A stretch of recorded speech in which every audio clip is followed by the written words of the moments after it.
ज्येष्ठ पौर्णिमेच्या निमित्तानं होत असलेल्या या कार्यक्रमास उपस्थित असलेले सन्माननीय डॉक्टर भूपतजी महाथेरो, पूजनीय भदंत, सन्माननीय नगरसेवक, जामनेर संघ आणि उपस्थित माता भगिनी, मी अवघ्या 2 ते 3 मिनिटांमध्ये माझं मनोगत थांबवणार आहे. मला या गोष्टीचा अत्यंत आनंद आहे की पूर्णासारख्या शहरामध्ये जिथं माझं शिक्षण झालं, मी या अभिनव विद्याविहार शाळेमध्ये होतो. मी नववीला असताना या शहरामध्ये मला आपण बोलवलं, माझा सन्मान केला, त्याबद्दल पूर्णच्या वतीनं सर्वांचं मी मनस्पूर्वक आभार आहे. मी कोचिंग क्लास चालवतो. कोचिंग क्लासेसच्या विद्यार्थ्यांना मागच्या 20 वर्षापासून मी शिकवलेलं आहे आणि त्यांच्याच मदतीनं कुठंतरी आज मी नगरसेवक झालेलो आहे. माझ्या नगरसेवक होण्यामध्ये 2 लोकांचा फार मोठा सहभाग आहे. एक म्हणजे डॉक्टर सिद्धार्थ हत्तेंबेरे आणि एक म्हणजे माझे विद्यार्थी वर्ग. सिद्धार्थ भाऊंनी मला सगळ्या अर्थानं मदत केली. मला त्यांनी किती पैसे दिले मी सांगू शकत नाही, पण फार मोठी मदत त्यांनी मला केली. त्या एका धम्मबांधवाच्या मदतीनं आज मी या सभागृहामध्ये गेलो. मी फक्त 2 ते 3 मिनटं फक्त शिक्षणावर बोलणार आहे, कारण आज विद्यार्थ्यांचा सत्कार आहे. काल मी माझ्या नगरमध्ये कार्यक्रम घेतलेला आहे. तिथं मी एक सेंटर चालू केलेलं आहे. त्या सेंटरचं नाव आहे SRC, Savitribai Phule resource centre. तुम्हाला आश्चर्य वाटेल माता भगिनींनो आणि बांधवांनो, भारतामध्ये आणि विदेशात अशी विद्यापीठं आहेत ज्या विद्यापीठामध्ये विद्यापीठं एंट्रन्स घेतात. त्या एंट्रन्समध्ये आपल्या मुलांना ते बोलवतात. त्यांचा सिलेबस असतो. ती परीक्षा पास झाल्याच्या नंतर आपल्याला त्या विद्यापीठामध्ये आपल्याला बोलवतात. काल मी ज्या 4 मुलांना बोलवलं होतं, स्टेजवर मी सुद्धा नव्हतो, 4ही हुशार मुलांना मी बसवलं होतं. त्यातल्या एका मुलाला मी स्कॉलरशिप सुद्धा वापरतो. बरं, किती खर्च असतो विद्यापीठाचा आणि विद्यापीठाने त्यांना किती पैसे दिले ते आपण लक्षपूर्वक आहे का. APU नावाचं विद्यापीठ आहे बेंगलोरमध्ये. ते एका मुलाला शिक्षणासाठी जर तो हुशार असेल तर एका मुलाला स्कॉलरशिप दिली होती 14 लाख, एकाला 18 लाख, एकाला 32 लाख. या पद्धतीनं भारताचं विद्यापीठ आहे. एक मातंग समाजाचा मुलगा आहे, तो ABCDवर सातत्यानं आंबेडकरांच्या बाजूनं स्टँड घेतो आहे, तो बौद्धांच्या बाजूनं बोलत आहे. तो मुलगा आहे प्रशांत रणदिवे. तो आत्ताच्या मोमेंटला ब्रिटनमध्ये शिकतो आहे. एक चेवलिंग नावाची स्कॉलरशिप असते, ती त्या प्रशांतला भेटलेली आहे. अत्यंत सर्वसामान्य परिस्थितीतलं पोरगा आहे प्रशांत रणदिवे. कुणाला सर्च करता येत असेल तर निश्चितपणे त्याचा प्रोफाईल सर्च करा फेसबुकला. तो आज या मोमेंटला ब्रिटनमध्ये शिकत आहे. त्या प्रशांतला चेवलिंग स्कॉलरशिप मिळालेली आहे. तिचा आकडा ऐकून तुम्हाला कदाचित ते शक्य वाटणार नाही, पण तेवढे पैसे त्याला मिळालेले आहेत. आपण आपल्या बाजूला आपण ऐकतो, आपल्या मामाला, काकाला, जे कोणी असे रिटायरमेंट झाल्यानंतर 30 वर्ष सेवा केल्यानंतर, कदाचित 35 वर्ष सेवा केल्याच्यानंतर या लोकांना पैसे मिळत असतात.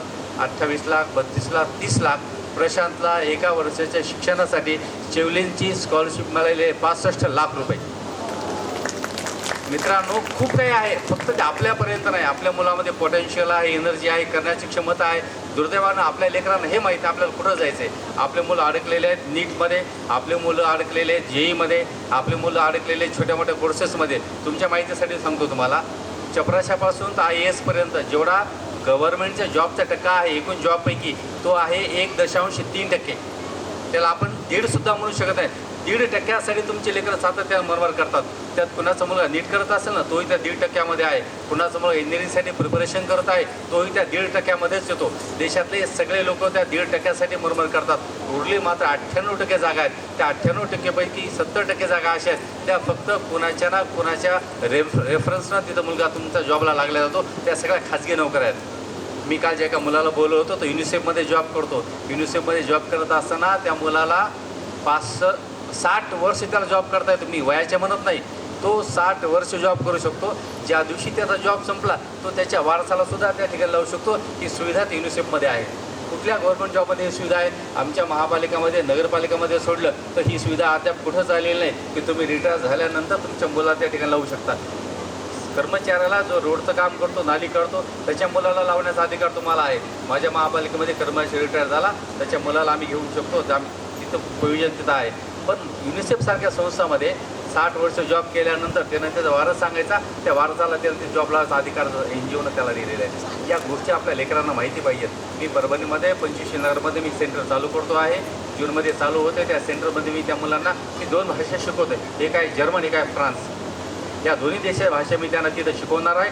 हे सगळं मग करण्याचं कारण आहे मी स्वतः शिक्षक आहे, मला समाजाची जाणीव आहे आणि आमच्याकडे नारा आहे पे बॅक टू सोसायटी नंतर पहिल्यांदा आम्ही कम बॅक टू सोसायटी म्हणतो. समाजामध्ये आल्यानंतर तुम्हाला समाजाच्या अडचणी कळतात आणि अडचणी कळल्याच्या नंतर मग तुम्ही समाजाला देऊ लागतात.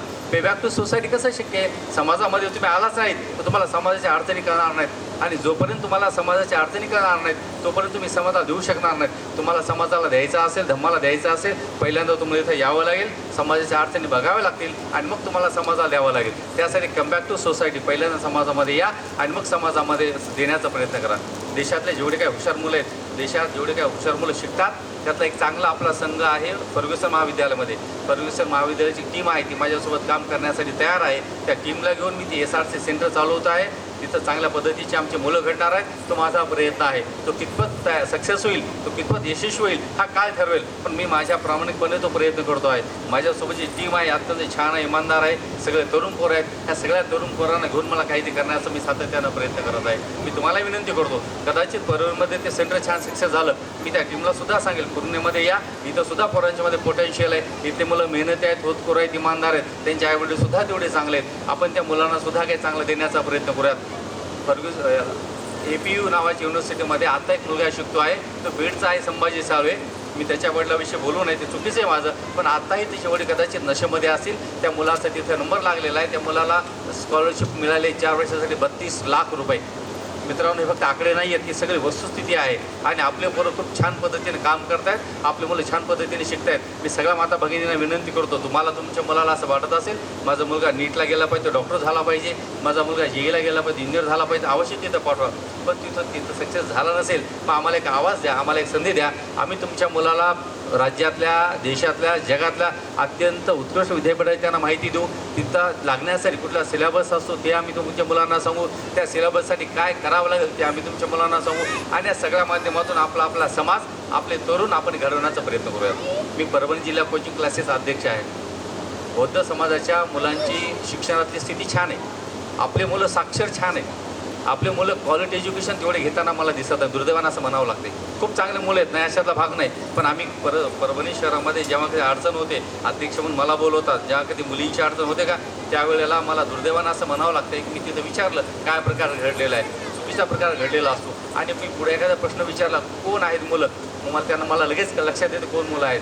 आपल्याला आपल्या मुलीला सुद्धा खूप छान पद्धतीनं वाढवायचे, शिकवायचे, त्यांना संस्कारित करायचे. मुलं शिकत आहेत पण ते संस्कारित होत नाही आहेत. संस्कार ही गोष्ट अशी आहे जी तुम्ही देऊ शकत नाही त्यांना. मित्रांनो, ज्ञान ही अशी गोष्ट तुम्ही त्यांना देऊ शकत नाही.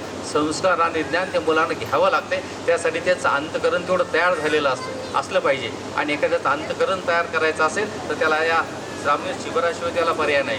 तुमचे मुलं धम्मामध्ये आले पाहिजेत, भजनच्या सानिध्यामध्ये आले पाहिजेत, धम्माच्या वातावरणामध्ये आले पाहिजेत, तर आणि तरच तुमचा मुलगा, तुमची मुलगी सद्धम्माच्या मार्गाने चालेल आणि ते मुलं तुमचे छानपणे काम करतील. मी काय फार मोठा नाही. परभणी मी समाज कल्याण सभापती आहे. हे सगळं काही डॉक्टर बाबासाहेब आंबेडकरांच्या आरक्षणाचा मला लाभ भेटलेला आहे. त्यांच्या मी तिथं आशीर्वादान आहे. रणखांबे नाव महत्त्वाचं नाही. तिथं जाणारा मुलगा, तिथं जाणारा तरुण हा धम्माच्या विचारात असला पाहिजे, त्यानं धम्माचं काम केलं पाहिजे, तर खऱ्या अर्थानं त्या खुर्चीला न्याय देण्याचं काम होईल.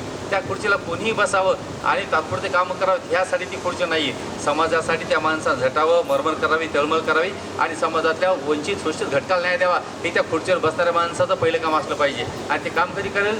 ज्या वेळेला माझ्यासारखा शिक्षित माणूस त्या ठिकाणी बसेल त्यावेळेला त्याला ती समज असली पाहिजे आणि ती समज तेव्हा तयार होईल जेव्हा तो शिक्षित असला पाहिजे. एकमेकाचं कनेक्शन आहे. शिक्षण असणं, संस्कार असणं आणि समज असणं, काय जेव्हा तिन्ही गोष्टी एकत्र येतात तेव्हा खऱ्या अर्थानं समाजाचा तरुण हा समाजासाठी कामाला येतो. मला इथं बोलवलं, मला बोलण्याची संधी दिली. मी पुन्हा एकदा नम्रपणे तुम्हाला सांगतो, तुमच्या लहान लेकरांकडे खूप चांगल्या पद्धतीने लक्ष द्या. आज असा काळ आहे, तुमच्या लेकरांना तुम्हाला सातत्यानं लक्षात ठेवावं लागणार आहे. 4थी 5वीला असताना 2रीला असं तुमचं लेकरू तुमच्या अवतीभोवती फिरायचं.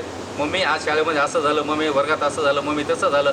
आज अशी परिस्थिती, तुमचं मुलं 10वी 12वीला आलं ना, तुम्हाला अवतीभोवती फिरावं लागतं त्याच्या. मला सांग आज काय झालं, लेकरा सांग आज शाळेमध्ये काय झालं, मुलामध्ये काय झालं, मित्रामध्ये काय घडलं. मुलगा तुमचा तुम्हाला 2 मिनिटंसुद्धा बोलायला तयार नाही. त्याच्या हातातला मोबाईल त्यासोबत सवंगडी झालेला आहे. त्याचे मित्र त्याचे खूप जवळचे झालेले आहेत. आज 12वीला मुलगा असेल, त्याची आई त्याला बोलताना ती त्याला दुश्मन वाटायला लागते. 12वीचा मुलगा आहे, त्याचे वडील त्याला बोलतात, वडील त्याला दुश्मन वाटायला लागतात. त्याचे मित्र त्याला जवळचे झालेत, बाहेरचे लोक त्याला जवळचे झालेत. तुम्हाला तुमच्या लेकरांना सांभाळायचं असेल, तुम्ही तुमच्या मुलाला जेवढं प्रेम करता ना त्यापेक्षा 10 पट त्यांच्या मित्रावर तुम्हाला करावं लागेल. मग तुमचा मित्र तुमच्या मुलाला सांगेल, अरे तुझी मम्मी फार छान आहे रे, तुझे पप्पा फार छान आहेत, मग ते तुमचं लेकरू तुमचं होऊन जाईल. तुमचं लेकरू तुमचं दिसतंय, मला नाही वाटत अंतर्मनातून ते तुमचं असू शकेल. परिस्थिती पाहिल्यानंतर मी तुमच्याशी बोलतोय. जिल्हा कोचिंग क्लासेसमध्ये काय काय मी सांभाळतो हे माझं मला माहीत. समाजामध्ये राहताना काय काय प्रकरण घडतात हे माझं मला माहीत. रोज कुठल्या ना कुठल्या दारी आम्हाला काही ना काही ते निपटण्यासाठी जावं लागते. मी सातत्यानं महिलांना विनंती करतोय, तुम्ही तुमच्या लेकरांना नम्र विनंती, एक मुलगा एकदा सामने झालाच पाहिजे. एक मुलींना आपण नॉर्मली करत नाहीत, पण मुलींना सुद्धा बदलता माझी नम्र विनंती आहे की आपण शक्य झाला असेल आपण कधीतरी मुलींचे सुद्धा आपण सामने शिबिर घेऊयात. जोपर्यंत या ठिकाणी आपली मुलं बसणार नाहीत तोपर्यंत समाजामध्ये छान मुलं आपल्याला दिसणार नाहीत. मला इथं बोलवलं, मला सन्मान केला. मला 1-2 ठिकाणी लग्नाला जायचं, 1-2 ठिकाणी अर्जंट काम आहेत. मी भदंतांची माफी मागतो आणि आपण मला इथं बोलवलं, सन्मान केला त्याबद्दल पुन्हा एकदा सर्वांचे जाहीर आभार मानतो. थांबतो. जय